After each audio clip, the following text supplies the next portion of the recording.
So ang topic po natin ngayon ay may title na Rooted in Christ. Rooted in Christ. Ito na po yung pandiin sa tatlong mensahe po na na-share ko po sa inyo sa buwan pong ito. Ang text po natin ay nasa Colossians 2, 6, and 7. Colossians 2, 6, and 7. Therefore, as you receive Christ Jesus the Lord, so walk in Him, rooted and built up in Him, and established in the faith, just as you were taught, abounding in thanksgiving. May the Lord add blessing upon the reading of His Word.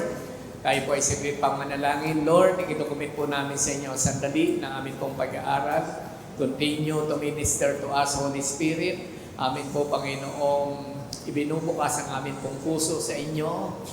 Tulungan niyo po, Panginoon, ang salita po ninyo at ang kapangyarihan po ninyo ay makagawa po sa amin po mga buhay. Tulungan niyo po kami, Panginoon. Empower niyo po kami. Maging malakas po kami para magawa po namin ang mga pinapagawa po ninyo.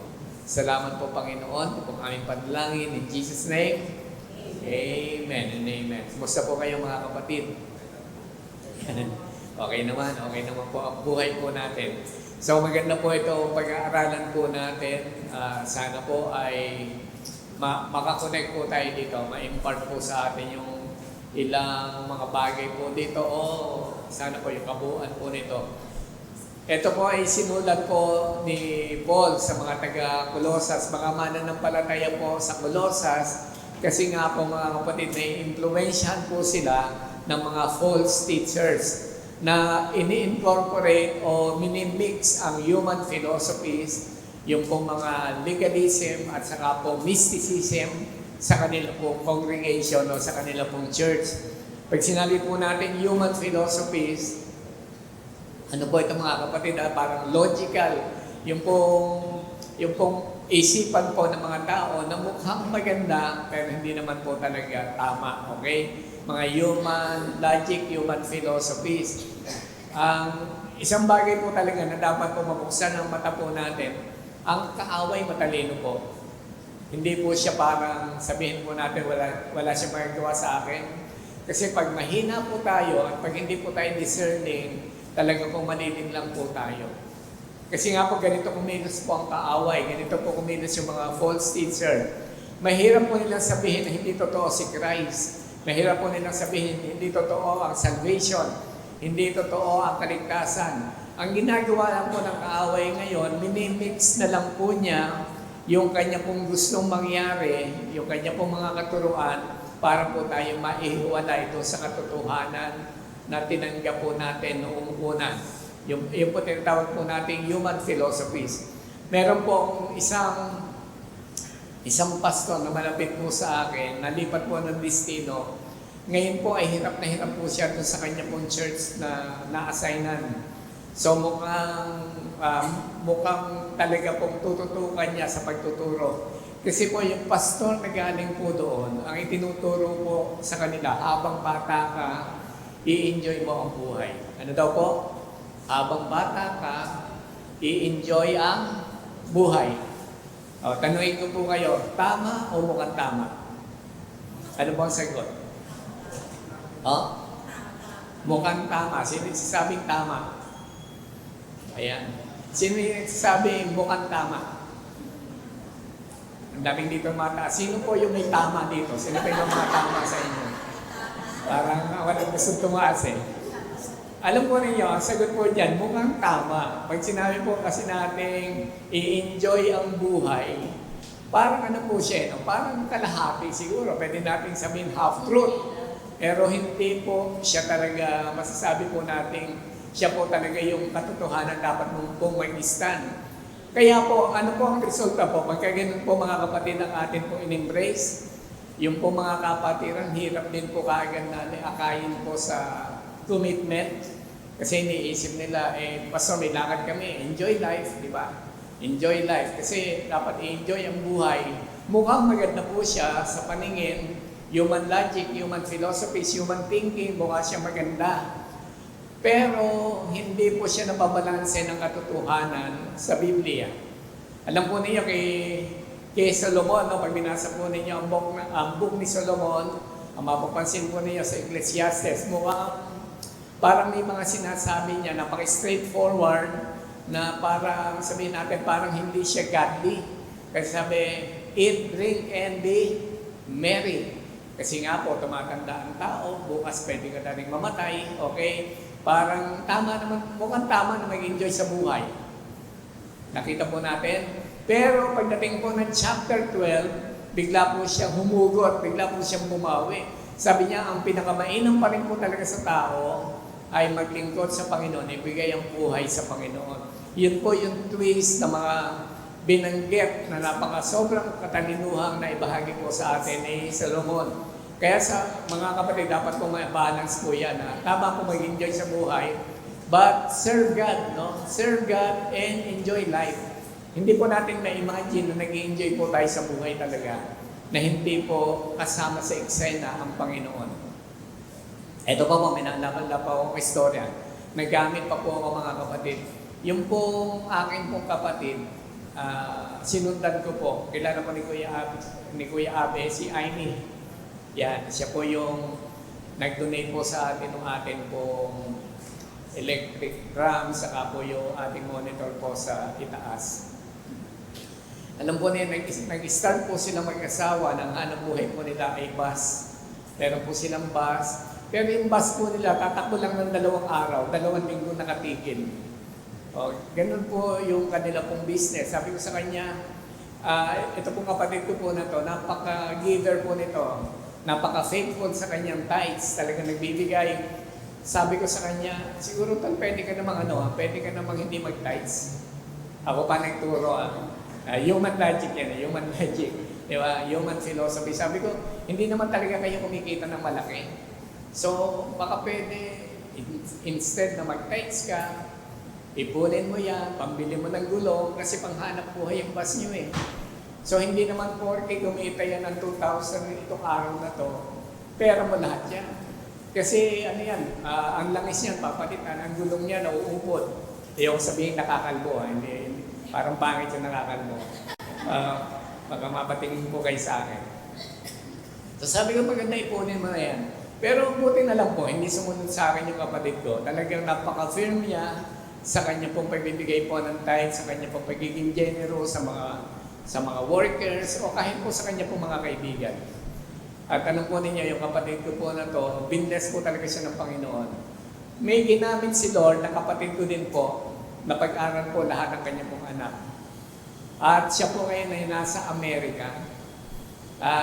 Grabe po din ang pagtulong po niya sa mga nangangailangan. Ito nga po, nabanggit ko yung ilang mga ibinigay po niya sa atin.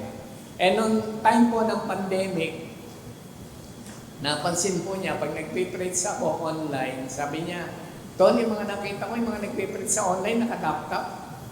Sabi niya, parang ikaw wala. Sabi niya, yung ibang pastor talagang gaganda ng laptop nila. Sabi niya, ibibili kita. Sabi ko, sige nga tol, ibili mo kasi naaawa din ako sa sarili ko. Para talaga ibili ko. So, after ilang days lang, pinadala ako ng pera, pumili po ako ng laptop. So, sabi ko, paano kaya kung sinunod ako nito? So, yan po mga, po yan pag-aaral po sa atin pong isipan. So, hindi po natin talaga, parang pinakamainam pa rin po talaga, tindigan po natin ang salita po ng Panginoon. Instead na parang pag-aralan po natin in human logic, so paano po natin siya gagawin, okay? Paano magiging maayos ang ating pong buhay. So inaaral lang po natin yan logically. Ito po mga kapatid, yung legalism. Pag sinabi natin legalism, masyado po ang observance, very strict observance, doon po sa mga laws, mga batas, sobrang pagsunod po sa mga batas. Okay? Sobrang pagsunod po sa mga panuntunan. Regardless po talaga na yung buhay po natin, hiwalay na po sa Lord. Kuminsan yung performance, mga kapatid, ay ipinapalit po natin sa atin pong dapat na maging relationship sa God. Ang isipan po natin, pagka sinabi natin legalism, as long na ginagawa ko to, ako naman ay devoted sa aking ginagawa. Ako naman ay meron ding ginagawa na ministry. So pagka ganun po mga kapatid, iniisip natin, mga pagsunod sa panuntunan na akala natin marireplace yung pong atin pong, yung ginagawa po natin sa relasyon po natin sa Panginoon. So, ginagawa po natin yan to gain God's approval, pero alam po ninyo, no pa rin sa Panginoon yan eh. Imagine po natin si Martha at si Mary. Parang i-consider po natin yung dalawa na yan. Parang mapapansin po natin, parang sobrang involved sa pagsiserve nito pong si Martha, pero kinalugdan ng Panginoon si Mary. So, tinatawag po nating legalism. Hindi po porke nagsiserve at mukhang na ipagpapalit na po natin yung passion po natin for God. Alam po ninyo mga kapatid, no po yan. That is a no para po sa ating Panginoon. Kaya nga po, lagi ko po nasasabihan yung mga kababaihan, no? Pagka yung anniversary natin, pag narinig na po natin, ito na po yung aking third point, magsisikuhan na po yung mga kababaihan. Ay ng kababaihan, i-prepare na natin yung table. Yan, patapos na si pastor. Yung palang third point, 30 minutes pa, no? 30 minutes pa yung third point. Pero, ayan, gusto na po nila mag-prepare. Grabe ko sa mga kababaihan, natatandaan siguro ng mga kababaihan, yung pagkain, nandyan lang yan, hindi po aalis yan. So, wag po nating ipagpalit yung relasyon po natin sa Lord sa atin pong ministry.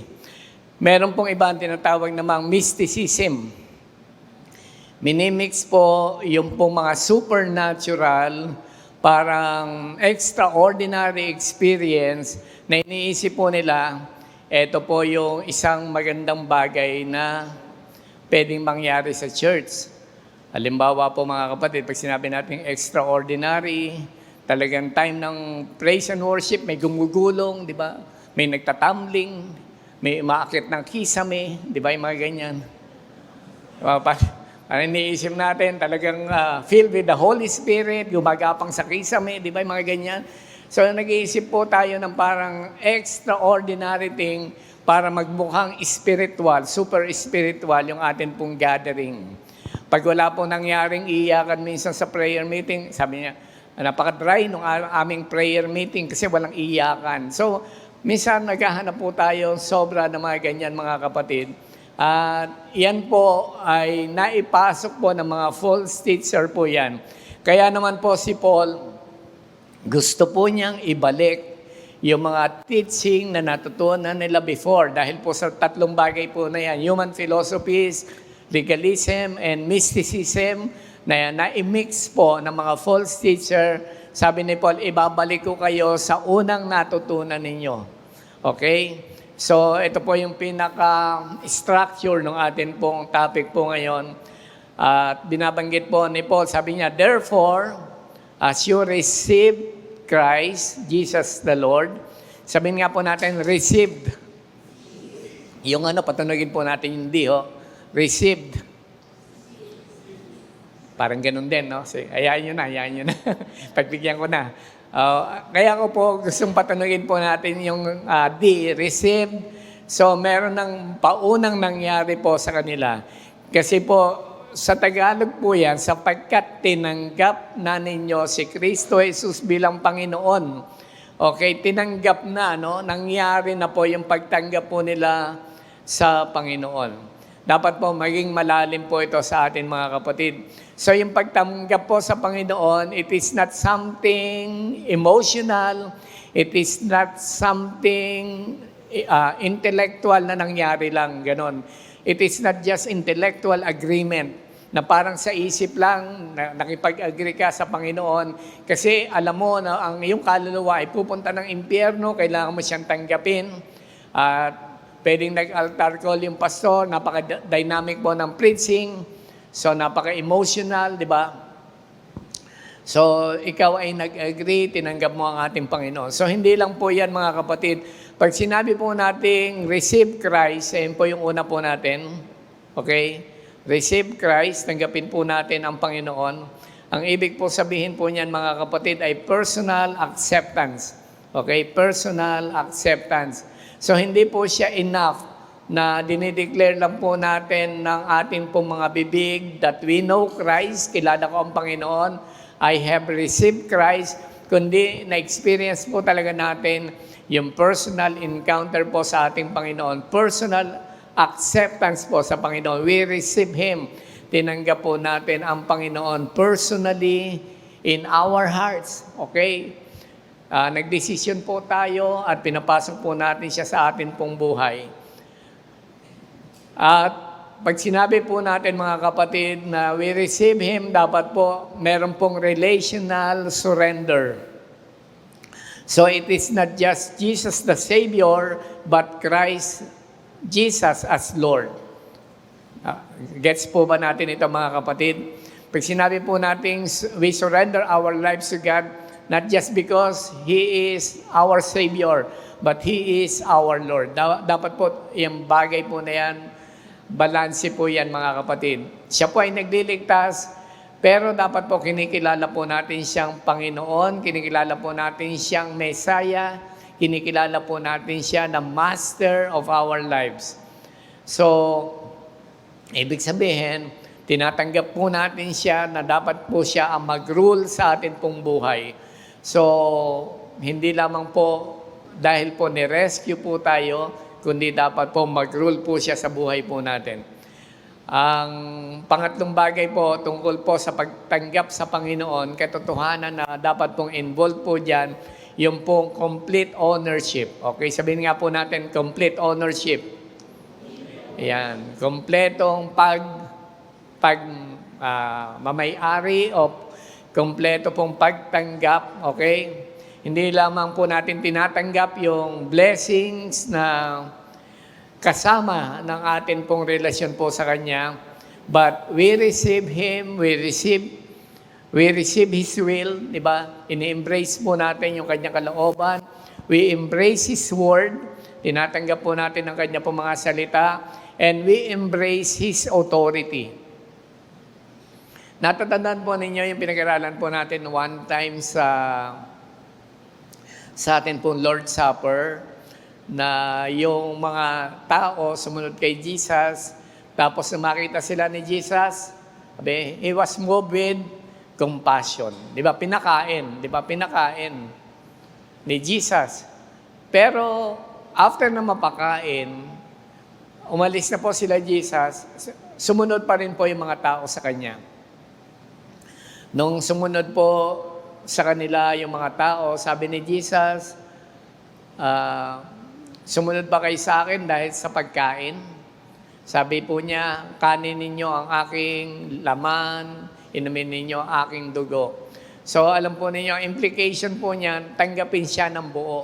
So hindi lang dahil nakakain tayo, hindi lang dahil sa blessing, kaya tayo sumusunod sa Panginoon, ang implication po nun, kaya mo bang tanggapin ako ng buo sa iyong buhay? So, dapat po may complete ownership. So, yung pong praise na binanggit po ni Paul, Christ Jesus the Lord, very significant po yan. Pag sinabi po natin Christ, so nire-recognize po natin that He is the anointed one, the God-chosen King, na dapat po tinanggap ko yung Panginoon ng mga Panginoon at Diyos ng mga Diyos, Hari ng mga Hari. So, yung Jesus na to, He is the historical God-man or man-God, crucified and risen, tumubos sa aking mga kasalanan. So, hindi po basta-basta nangyari, no? So, alam po ninyo, very shallow ngayon na tinatanggap ko si Jesus bilang Panginoon at tagapagligtas without realizing ano ba yung commitment ko dito sa tinanggap ko na to. Actually, it's free. Amen po ba mga kapatid? Yung grace ng God ay free, salvation is free. Pero dapat po tayo po ng mga tao talaga, nilalaliman pa po natin ito mga kapatid. Meron pong dalawang nagpunta po dito na mamalimos, mga ilang taon na nakakaraan. Siyempre po, ang initial, alam po niyo yung mga namamalimos, may presyo pa eh. Pastor, baka pwede ako makahingi ng 200. Siyempre kami po ng mga pastor, ang isipan kaagad, may mahalagang bagay na dapat siyang tanggapin. So, sabi ko, meron muna ako i-share sa iyo bago ko ibigay sa iyo yung 200. So, share ko ng gospel. Tapos sabi ko, sumunod ka sa akin sa panalangin. Panginoon, nauuna pa po yun ang mamalimos tinatanggap kita sa aking buhay bilang Panginoon at tagapagligtas. Nauna pa sa akin. Sabi ko, mukhang galing na to sa ibang church. Mukhang pinatanggap na to ng ibang mga pastor. So, kabisado na po niya. Okay? So, parang napakadaling bitiwan. Tinatanggap kita, Panginoon, sa aking puso, sa aking buhay bilang Panginoon at tagapagligtas. Pero without realizing yung pong ating dapat accountability sa hari ng mga hari at Panginoon ng mga Panginoon. If He is the Master and if He is God, dapat po talaga maging God siya sa atin pong buhay. Meron po talaga siyang authority sa atin. At iyan po mga kapatid, yung pong pinakaugat. Okay? We receive Him. That is the foundation mga kapatid. That is the foundation of a rooted life. The foundation of a rooted life. Ang pangalawa po, walk in Him. Walk in Him. The evidence of being rooted. Sabi po natin, yung una po natin, receive Him. That's the foundation of a rooted life. So, pinag-uusapan po natin, title po natin, Rooted in Christ. Okay, paano ba mag-ugat sa Panginoon? Of course, dapat po natin siyang tanggapin. Okay? At yan po yung foundation po ng rooted life. Ang pangalawa po, walk in Him. Ang walk in Him, the evidence of being rooted. Sabi po sa verse 6, so walk in Him. Alam niyo sa Bible, sa Scripture, once na binanggit po yung salitang walk in Him, it is a lifestyle. It is a daily conduct of a person. Kumusta ba ang lakad ng iyong buhay? Pag sinabi po nating lakad, okay, walking, okay?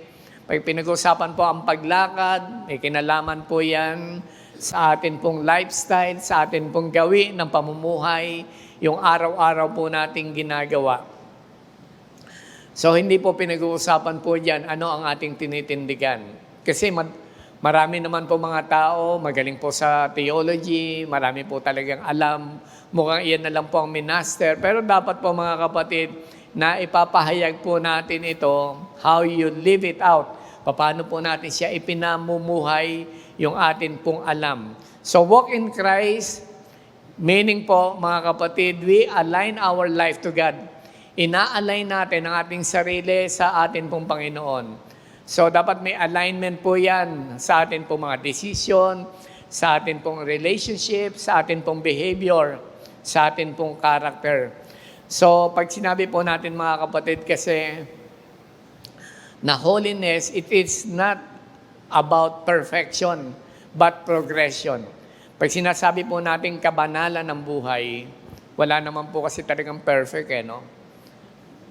So, this is not about perfection, but progression. Importante po, nag-escalate pataas ng pataas ang ating pong buhay from glory to glory. Kung paano po mga kapatid, yung rooted life in Christ, nag-establish po yan talaga ng foundation. Yung pong pamumuhay naman, walking in Him reveals that your roots are alive and you are growing. Di ba mga kapatid?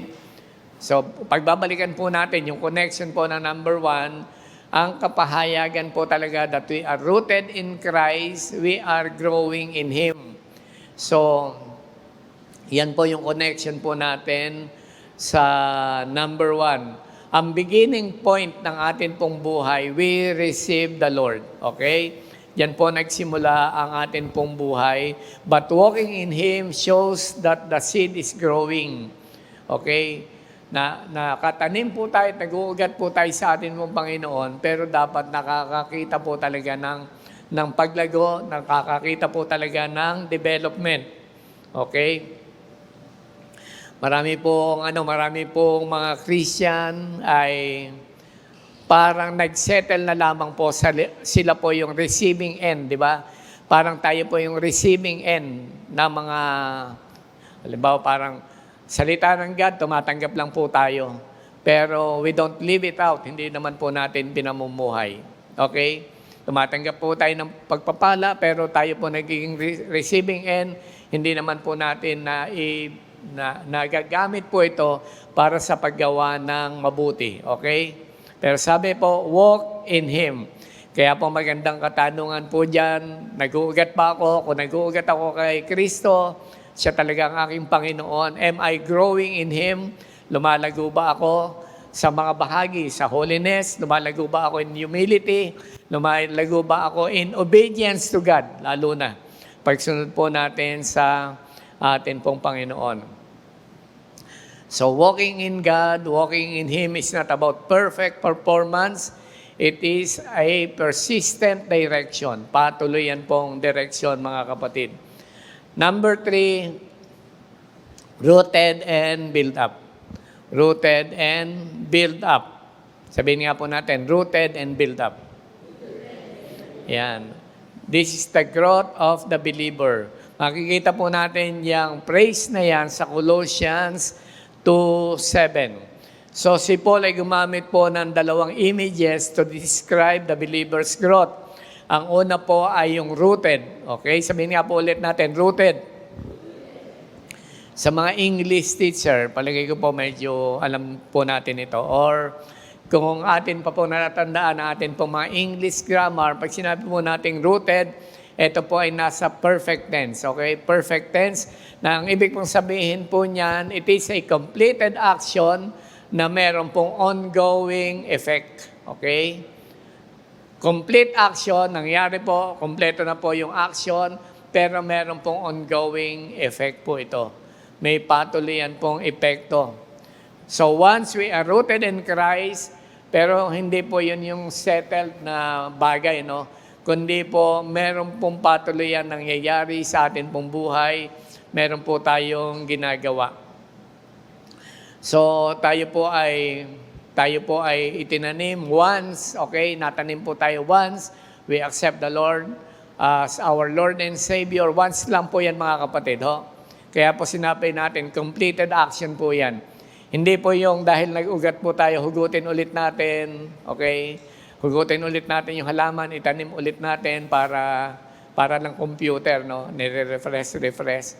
Baka kailangan ulit na hugutin, tapos itanim po ulit.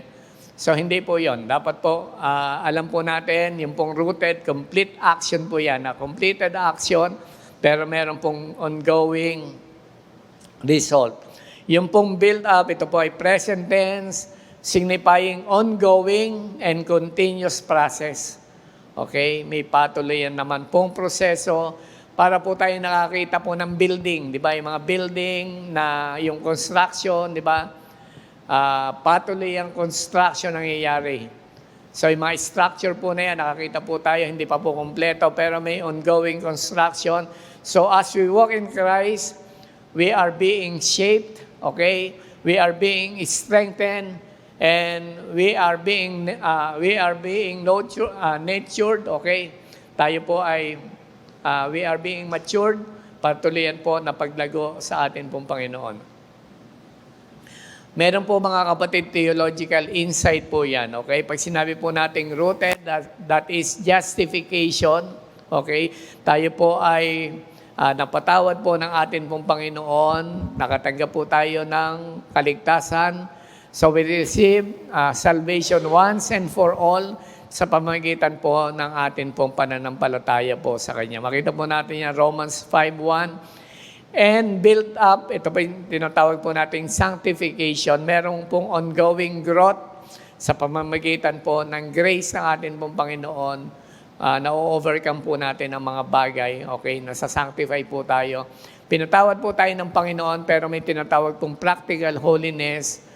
So, nasa-challenge po tayo talaga na makasunod po sa atin pong Panginoon. So, this is a lifelong journey habang tayo po ay buhay. Okay?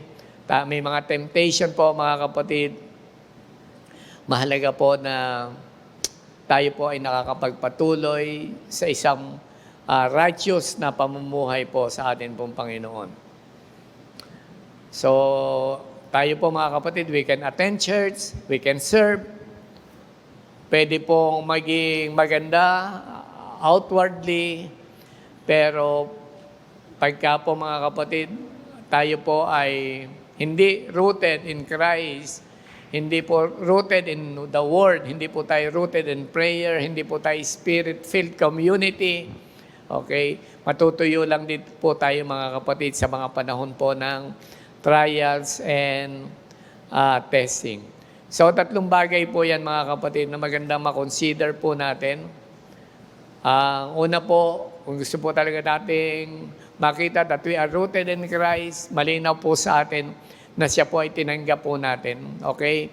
Kasabay po nito mga kapatid, yung pagtanggap po natin, dapat very clear that we are maraming accountability in our part dahil tinanggap po natin ang ating Panginoon. Kung talaga nire-recognize po natin siya as Lord and Savior, nire-recognize po natin yung kanya pong authority. And then walk in Him, ito po yung katibayan, ebidensya that we are being rooted. Dapat may kapahayagan din po, merong ebidensya, and rooted and built up. Okay? Ito po, dito nakikita, pag sinabi po nating rooted, ito nga po ay completed action na nagpapatuloy. Okay? Lalong nag-uugat. At pag sinabi naman nating build up, meron pong proseso na nangyayari sa buhay po natin. Meron pong progress. Ang resulta po nito mga kapatid, tayo po ay makakapamunga, okay? Makakapamunga po tayo mga kapatid.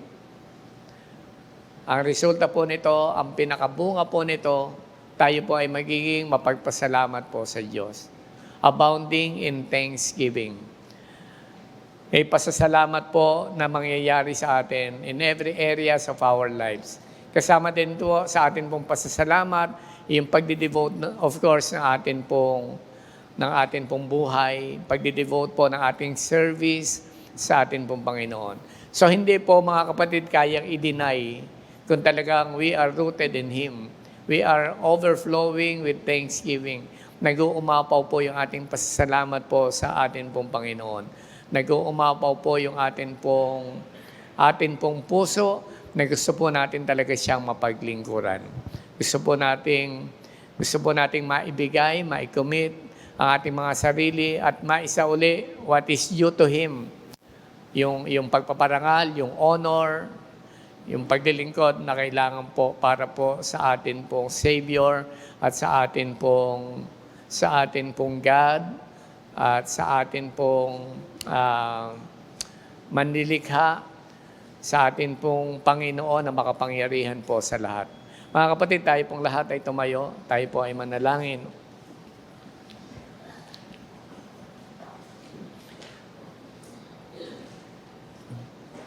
Patuloy po tayo lumagay sa espiritu ng pananalangin mga kapatid.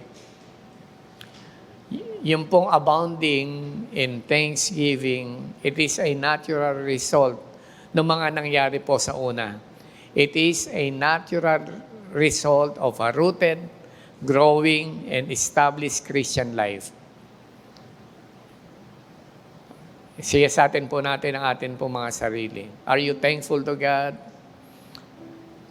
Nag-overflow po ba ang thanksgiving po sa atin? Overflowing excessively? Kung ganun po mga kapatid, we are being rooted in Him. We are being established in Him. Tayo po ay nag-uugat, puno po tayo, merong constant joy dahil po tayo po ay lumalakad po sa Kanya pong kautusan. Sige po, tayo po ay manalangin. Lord, maraming salamat po sa umagang ito. Thank you, God, sa inyo po mga salita. Salamat po sa inyo po mga paalala. Tulungan niyo po, Lord, kami na lalo po naming maunawaan yung pagtanggap po, Panginoon, sa inyo. Parang instantly, marami nga po nagsasabi na parang napakadali na maging Christian sa grupo ninyo. Siguro nga po dahil banggitin lang namin, tinatanggap ka namin as Lord and Savior. Parang that's it, ganun lang po kadali. Pero tulungan po ninyo, Lord, kami na higit pang mas maging malalim po sa amin na tinanggap po namin kayo bilang tagapagligtas at higit sa lahat bilang Panginoon ng amin pong buhay. At kung ma-realize po namin, Panginoon, meron pang something deeper nakasama po yung pag-invite po namin sa inyo ng pagtanggap bilang Lord and Savior. Pag na-realize po namin, sana po makilos po ang amin pong buhay na lalo po, Panginoong, lumago sa paglilingkod, lumago in thanksgiving, meron pong constant joy in serving you. Sana po makita po sa amin ito, Panginoon. Thank you, Lord God. Ito po ang aming panalangin. In Jesus' name, amen and amen.